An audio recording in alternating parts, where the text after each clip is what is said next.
दो चीज समझना है।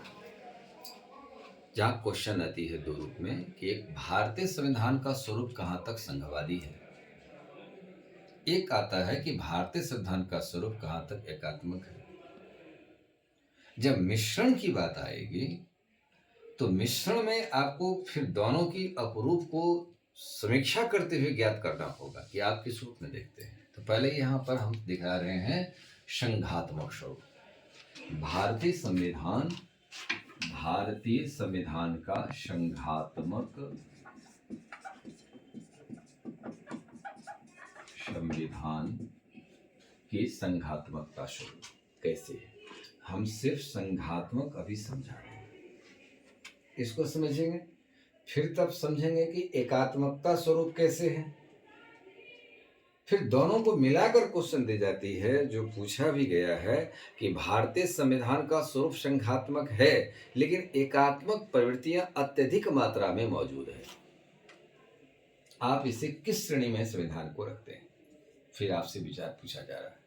इसलिए टुकड़े में पहले बांट कर पढ़िए कि संघात्मक, तब फिर बताएंगे एकात्मक, तब फिर कैसे यह दोनों का मिश्रित रूपरेखा में देखते हैं कि प्रवृत्तियां क्या है उसको देखेंगे।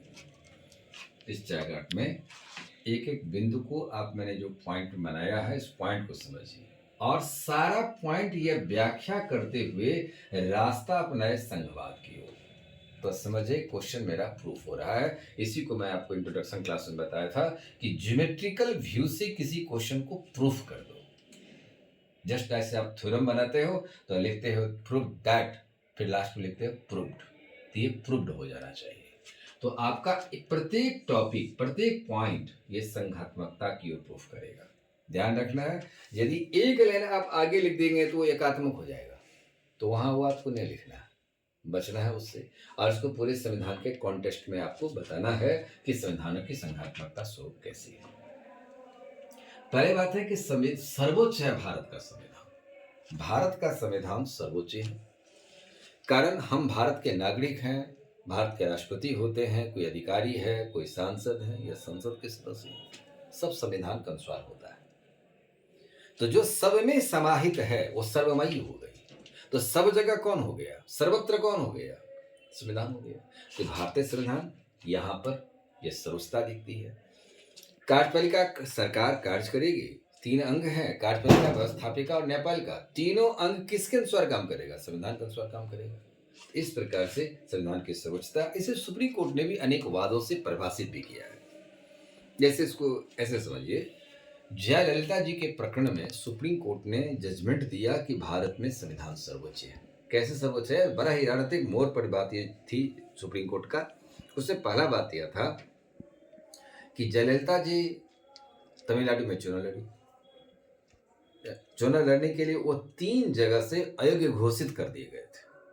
इलेक्शन कमीशन अयोग्य घोषित कर दिया क्योंकि उनके ऊपर ताशी भूमि घोटाला का मामला गया था। तो मद्रास विशेष कोर्ट ने जजमेंट में कहा कि इसमें इनकी संलिप्तता है। अब आप 2 या 2 से अधिक वर्ष की सजा हो गया, चुनाव नहीं लड़ सकते हैं। तो आप एक जगह नॉमिनेशन दिए, रद्द हुआ, दूसरा जगह रद्द हो गया, तीसरा जगह रद्द हो गया। संजोग ऐसा करवट बदली कि वहां की जनता ने जनादेश उन्हीं के पार्टी को पक्ष में दे दिया। अब संविधान कहता है कि विधानसभा का बहुमत दल का नेता मुख्यमंत्री होगा। राज्यपाल फातिमा बीबी जी थी जो सुप्रीम कोर्ट की पहली महिला थी। अब विधायक दल का नेता जो चुना गया, आप मुख्यमंत्री पद पर नियुक्त करिए।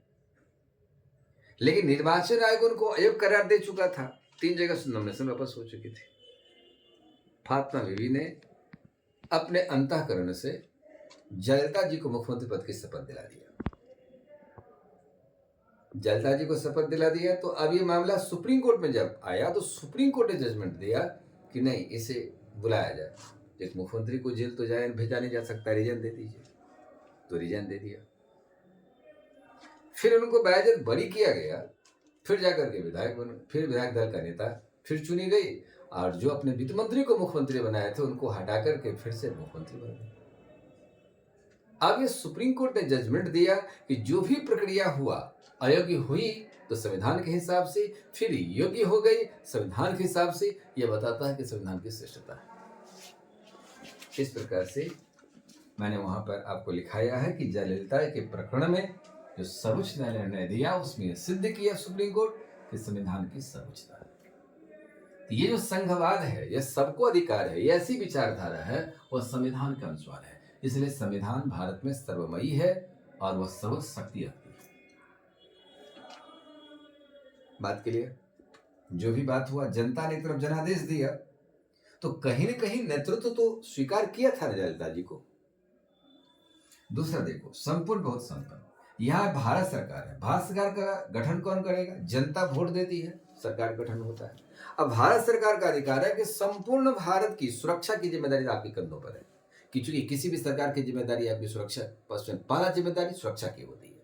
तो भारत सरकार आंतरिक और बाह्य दोनों ही रूप से स्वतंत्र है और वो देखती है कि देश की संपन्नता किस व्यवस्था के साथ होगी, हमारी सॉवरेनिटी को खत्म कोई ना कर सके। इसलिए संपूर्ण और संपन्नता हमारे संघात्मकता के दृष्टिकोण की दृष्टि से उचित है। यदि कोई कानून सरकार का संघात्मकता नहीं बनती है तो सरकार उस कानून को वापस भी लेती है, क्योंकि हमारा संविधान का स्वरूप संघात्मक है। जैसे तीन कृषि कानून को सुप्रीम कोर्ट में मामला चल ही रहा था, लेकिन इधर प्रधानमंत्री नरेंद्र मोदी ने इसको वापस ले लिया। इस संघात्मकता, किसान आंदोलन नहीं हो, कुछ खास लोग तो उससे वंचित हो रहे हैं, कहीं ना कहीं उस कानून में क्या कमी रह गई वो बात की बात है, लेकिन वापस लिया, इस संघात्मकता की प्रतीक थी। लिखित और निर्मित संविधान है कि भारत का संविधान एक संविधान सभा के द्वारा बनाया गया और संविधान सभा के सभी सदस्यों ने स्वीकार किया है, जो प्रस्तावना में जिक्र है कि हम भारत के लोग, और लास्ट में अंगीकृत, अधिनियमित, आत्मनिर्भर करते हैं। तो भारत की जनता ने संविधान सभा को डायरेक्ट तो चुनी नहीं थी, लेकिन अप्रत्यक्ष रूप से चुनी गई थी, जो अपने को जनता का प्रतिनिधि माना था। तो ये संविधान सभा द्वारा भारत का संविधान बना, जो 2 वर्ष 11 महीना 18 दिन बना। ये निर्मित संविधान है, किसी से हमने कट पेस्ट करके संविधान नहीं बनाया, किसी पे ने कोई एक आदमी की विचारधारा संविधान के भीतर नहीं है। पूरे संविधान सभा के सदस्य की आपसी राय और सहमति के आधार पर, विचार पर आधार पर इस संविधान बनाई गई, जो 2 वर्ष 11 महीना 18 दिन में बनी। और इस संविधान निर्मित इस रूप में है कि यहाँ 395 अनुच्छेद, 22 भाग और 12 अनुसूचियां है। यह निर्मित संविधान है, यह एक दस्तावेज है, कुछ भी कार्य होगा संविधान के अनुसार से होगा। परिवर्तनशील संविधान है, इसकी निरंतरता संविधान की कैसे बनी रहेगी? तो परिवर्तन समय जैसे बदलती है, कानून के स्वरूप में ही बदलाव आ जाती है। तो बदलाव लाने के लिए संसद को रखा गया है कि आप संविधान में संशोधन कर सकते हैं। संसद के 3 अंग होते हैं, राष्ट्रपति, लोकसभा, राज्यसभा। कोई एक व्यक्ति संविधान में संशोधन नहीं कर सकता है, क्योंकि भारत एक संघवादी स्वरूप में है। इस सम्मेलन और मिलन की व्यवस्था से ही परिवर्तनशील हो सकता है, जो 127वां संविधान संशोधन के रूप में प्रस्ताव तक लाया जा चुका है। तो संविधान संशोधन होना चाहिए, इस संविधान की कंटिन्यूटी रहती है। लेकिन संविधान की मूलभूत ढांचा में संशोधन नहीं कर सकते हैं। ये केशवानंद भारती बनाम के राज्य के मामले में सुप्रीम कोर्ट भी कह चुकी है। यदि मूलभूत ढांचा में संशोधन करते रहेंगे तो संविधान हमारा कमजोर पड़ जाएगा। लेकिन व्यवस्था में यदि सुधार होगी, वह यदि पुरानी हो चुकी है, तो नवीन विचारधारा के साथ उसमें आना चाहिए। भारत में स्वतंत्र न्यायपालिका है। यह न्यायपालिका संविधान की व्याख्याता करते हैं, संविधान का यह व्याख्याता है, संविधान का यह प्रहरी है। तो यह सुरक्षात्मक भूमिका भी यह निभाता है। कोई भी कानून यदि संविधान के अंशों के साथ कैसे जुड़ी है, नहीं जुड़ी है, इसकी व्याख्या करने के लिए पूर्ण रूप से अधिकृत स्वतंत्र न्यायपालिका होती है। केंद्र राज्य संबंध है। केंद्र राज्य संबंध को 3 रूप में यहाँ देखिए कि यहाँ 3 प्रकार की व्यवस्था है, जबकि शासन हमारे चलाए जा रहे हैं। व्यवस्थापन, प्रशासनिक, वित्तीय संबंध। यदि वित्तीय क्राइसिस होती है तो केंद्र राज्य को मदद करती है। प्रशासनिक संबंध यदि आती है तो प्रशासनिक में कुछ ऐसी व्यवस्था होती है जिसमें केंद्र को भी रखना होता है, राज्य को भी रखना होता है। व्यवस्थापन संबंध में आता है, जहाँ की यहाँ से विधायी संबंध के रूप में देखिए कि 3 सूची, यहाँ पर सूची की वर्णन आती है। और सूची 3 प्रकार के होते हैं। एक होते हैं संघ सूची, दूसरा हो गया राज्य सूची, और तीसरा हो गया समवर्ती सूची। संघ सूची में 98 विषय है। कानून बनाने का अधिकार केंद्र का होता है, जिस पर कानून केंद्र बनाएगा, कोई राज्य की सरकार की विवाद नहीं है। राज्य सूची के भीतर में 61 विषय आते हैं, राज्य कानून बनाएगा। समवर्ती सूची में यहाँ पर 52 विषय वर्तमान में है। केंद्र राज्य दोनों कानून बनाती है, तो यहाँ पर केंद्र और राज्य दोनों को कानून बनाने का अधिकार बन जाता है। विधायी संबंध है। इसी विधायिकी संबंध के लिए एक समान व्यवस्था, एक नवीन लोकतांत्रिक अभिलेखन अवरूपण के दिशा में 85वां सम्मेलन पटना में सम्मेलन आयोजित किया गया था, जिससे 85 पदाधिकारियों की सम्मेलन हुई थी। इसमें संविधान में जो 22 भाषा की मान्यता प्राप्त है, केंद्र सरकार पहल कर रही है 22 भाषा में तमाम चीजों का अनुवाद हो, ताकि हमारे जनता इस बात को समझे, दूसरा जनप्रतिनिधि इसको सीखने का काम करे और सदन में जो कुछ त्रुटियां दिखाई पड़ रही है उसको भी सुधारा जा सके। क्योंकि भारत का संविधान संघात्मक स्वरूप के साथ है, पूरे देश की जनता की यह संविधान है, देश की जनता की भारत है, तो इसकी एक पहचान इस रूप में ही बनी रहनी चाहिए। द्वैत सरकार है, द्वैत सरकार में एक आता है केंद्र की सरकार है, दूसरा है राज्य की सरकार है। तो केंद्र और राज्य सरकार दोनों मिलकर के कार्य करते हैं, लेकिन केंद्र सरकार के विपरीत होकर कोई राज्य सरकार काम नहीं करेगी। इसलिए केंद्र और राज्य सरकार के बीच में संबंध केंद्र राज्य संबंध के रूप में इसको दर्शाया जाता है। और द्वैत सरकार में एक बात इसमें और भी बात आती है कि यदि कोई राज्य की सरकार संविधान के अनुसार कार्य नहीं करेगा तो तब वो शासन बर्खास्त होती है, तो वो सब चीज एकात्मक शक्ति की ओर चला जाएगा, तो वहाँ वर्णन नहीं करना है। लेकिन दोनों ही सरकार मिलकर के कार्य करने की प्रवृत्तियां होती है और इसी प्रवृत्ति का व्यवस्था जो है इस सरकार के भीतर लाया गया। पंचायती राज है, जिसमें सत्ता के विकेंद्रीकृत पद्धति पर पंचायती राज व्यवस्था खड़ी है। इसमें एक आम सभा होती है, आम सभा में हर 18 वर्ष के जो पंचायती राज के सदस्य हैं, नागरिक हैं, वो उसके सदस्य होते हैं, अपना विचार रख सकते हैं। जैसे केंद्र को संसद है व्यवस्थापिका के रूप में, राज्य को विधानमंडल है, वहीं पंचायती राज को यहाँ पर में आम सभा होती है।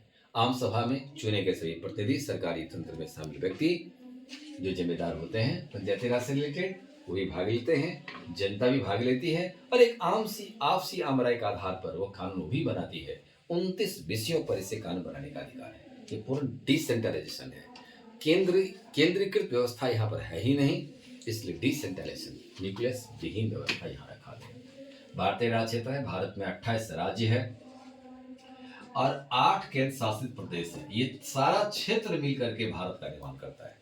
जैसे हम कहते हैं बिहार एक राज्य है, सिक्किम एक राज्य है, ये एक शॉर्ट भाषा है, लेकिन ये कहना तर्कित तो उतना नहीं हुआ।